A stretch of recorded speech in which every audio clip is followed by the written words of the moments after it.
Hello guys, आप सभी का सेंटर स्पॉट में स्वागत है। मैं हूं आपका होस्ट और दोस्त केदार केसकर। दोस्तों, हाल ही के दिनों में गुजरात की एक महिला को वहां से प्रशासन ने अरेस्ट किया। उनका नाम काजल हिंदुस्तानी है। उन पर भड़काऊ भाषण देने का, हेट स्पीच करने का इल्ज़ाम लगाया गया है। कहा जा रहा है कि उनके हेट स्पीच की वजह से शांति प्रिय समुदाय की शांति भंग हो गई। सर तन से जुदा के नारे लगने लगे। ये मामला इसलिए महत्वपूर्ण है क्योंकि इससे भाजपा, नरेंद्र मोदी और अमित शाह का दोगला चेहरा सामने आता है। वैसे तो भाजपा, मोदी और शाह को हिंदुओं के रखवाले के रूप में देखा जाता है।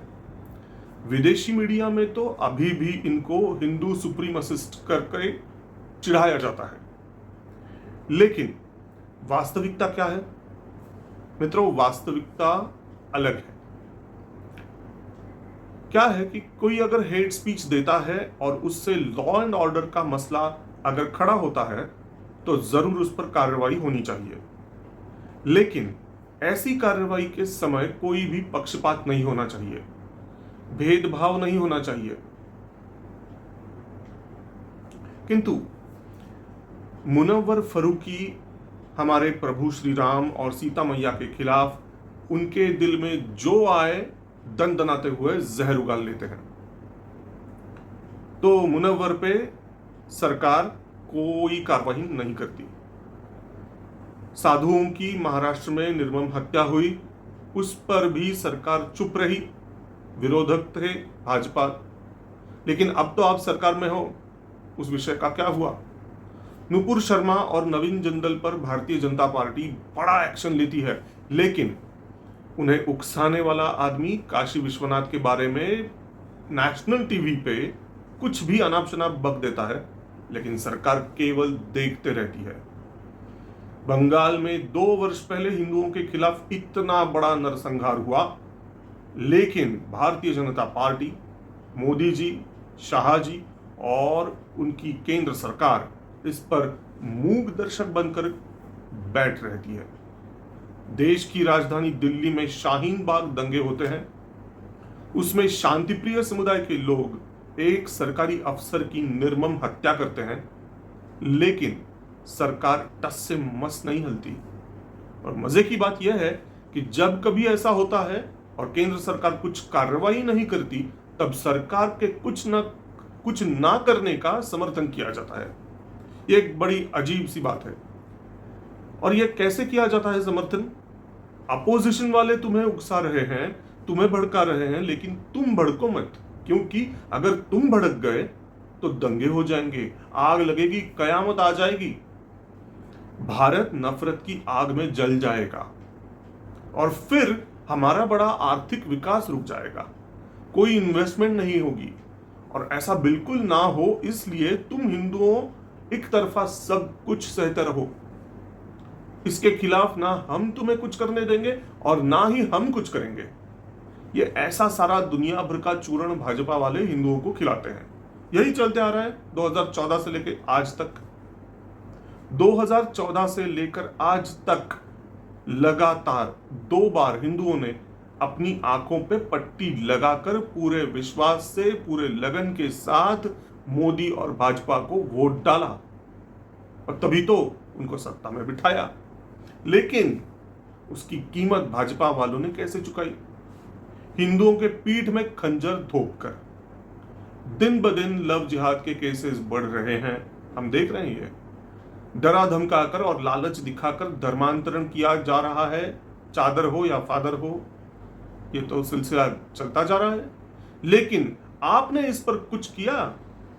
और जो लोग हिंदुओं की पीड़ा सबके सामने लाने की कोशिश कर रहे हैं, जो लोग हिंदुओं के खिलाफ चल रही साजिशों का पर्दाफाश कर रहे हैं, सबके सामने रख रहे हैं, उन पर आप नुकेल कस रहे हो।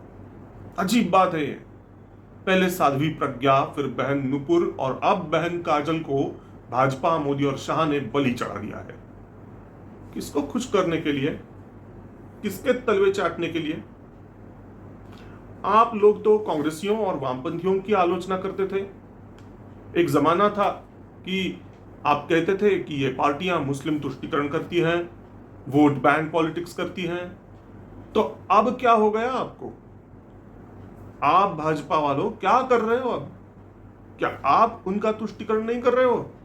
क्या आप लाचार होकर कुछ वोटों की भीख के लिए हिंदुओं से बेईमानी नहीं कर रहे हो?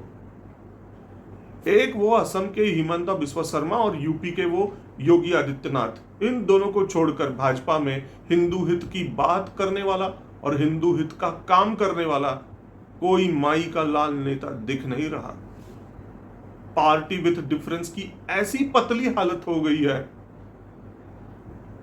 अच्छा नहीं लगता दिल को।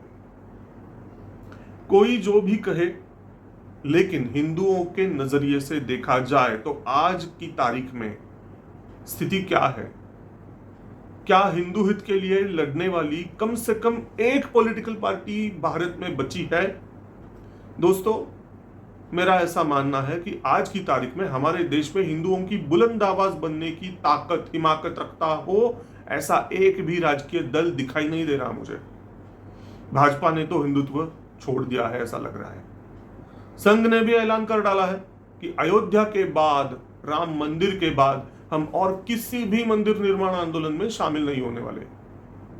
भागवत जी का स्टेटमेंट है यह पब्लिक में। इसका अर्थ यही है कि अब भाजपा के लिए हिंदुत्व का मुद्दा अहम नहीं है। गया, टाटा बाय बाय। एक भाई भतीजावाद यानी घरानावाद छोड़ दिया तो कांग्रेस और भाजपा में कोई फर्क नजर आ रहा है? कोई अंतर है? शिवसेना का भी दमखम पहले जैसा नहीं रहा है। उद्धव ठाकरे गुट एक तरफ, एकनाथ शिंदे गुट एक तरफ, दो खेमों में बट गई है शिवसेना। उससे उद्धव ठाकरे ने तो 2 साल पहले ही हिंदुत्व छोड़ दिया था। एकनाथ शिंदे भले ही हिंदुत्ववादी लग रहे हैं, फिर भी उनके तो हाथ बंधे हुए हैं। भाजपा के साथ उनका गठबंधन है। उनके गुट की ताकत भी अभी तक आजमाना बाकी है। इसका मतलब साफ है कि हिंदू हित की बात करने वाली एक भी पार्टी भारत में अभी बची नहीं रही। हिंदुओं के खिलाफ जो भी होता है उसकी प्रतिक्रिया रास्ते पे उतर कर हिंदू देते नहीं, लॉ एंड ऑर्डर खराब करते नहीं। इसीलिए जो भी इस देश में सत्ता में बैठता है वो हिंदुओं को बिल्कुल सीरियसली नहीं लेता, टेकन फॉर ग्रांटेड करता है, हिंदुओं को सेकंड ग्रेड सिटीजन समझ लेता है। भाजपा भी हिंदुओं को अंडर एस्टिमेट करने लगी है। हिंदू हित रक्षण के लिए और भारतीय जनता पार्टी को सबक सिखाने के लिए एक सक्षम विकल्प की जरूरत है। हिंदुओं के सामने अब 2 रास्ते हैं। एक तो सिरे से एक नई हिंदुत्ववादी पार्टी बनाएं या पहले से मौजूद पार्टियों का इस्तेमाल करें। आज की घड़ी में अगर देखा जाए तो कांग्रेस को माइनॉरिटी वोट्स भी पहले की तरह नहीं मिल रहे हैं। यह हम सभी देख रहे हैं। कांग्रेस ने हिंदुओं को जितना कास्ट पॉलिटिक्स में बांटने की कोशिश की और जितना मुस्लिम तुष्टीकरण किया, उतने कांग्रेस के हिंदू वोट घटते चले गए। साथ ही साथ समाजवादी पार्टी, तृणमूल, आप, AIMIM ऐसे कई सारे विकल्प सामने आने लगे और उनके आने से कांग्रेस के मुस्लिम वोट जो भी उनको कुछ मिल रहे थे वो कम होते गए।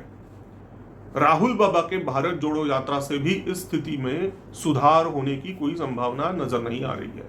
ऐसे में किसी भी विदेशी ताकत से मदद लिए बगैर कांग्रेस अगर हिंदुत्व का मुद्दा अपने एजेंडे पे लाती है तो कांग्रेस को भी हिंदुओं के वोट्स मिलने शुरू होंगे। भले ही राहुल गांधी मंदिरों में जाए या ना जाए, जनाऊ पहने या ना पहने, अगर हिंदू हित की आवाज बनकर राहुल, प्रियंका खरगे या फिर सचिन पायलट भी, जो भी नेता है, वो कांग्रेसी नेता अगर रास्तों पे उतरेंगे और हिंदुओं का भरोसा जीतेंगे, उन्हें भरोसा दिलाएंगे, तो हिंदू लोग कांग्रेस के घरानाशाही को भी नजरअंदाज करने लगेंगे। वो एक्सेप्ट कर देंगे। देश से और धर्म से गद्दारी नहीं की तो हिंदू कांग्रेस को भी वोट डालकर सत्ता पे उनको बिठा सकते हैं।